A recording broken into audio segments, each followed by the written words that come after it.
অনেক দিন পর আবার একটা নার্সিং টপিক নিয়ে চলে এলাম। আমার আজকের টপিক হলো বেডরিডেন বা শয্যাশায়ী পেশেন্টের বাড়িতে কিভাবে যত্ন নেবেন।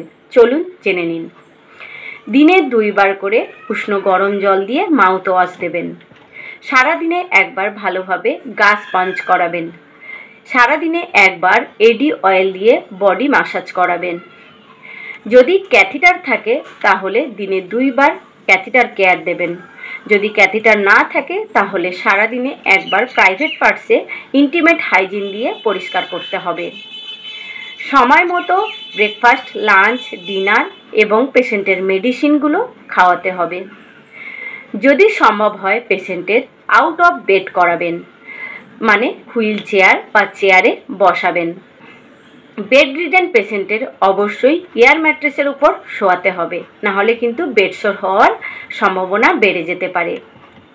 সারাদিনে একবার blood pressure, pulse rate, temperature, oxygen level এগুলো চেক করাবেন।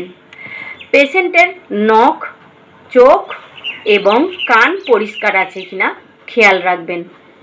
পেশেন্টকে মাঝে মধ্যে টিভি দেখাবেন, গান শোনাবেন, রেডিও শোনাবেন, তাদের সাথে গল্প করবেন। তাহলে দেখবেন খুব তাড়াতাড়ি পেশেন্ট সুস্থ হয়ে যাবে।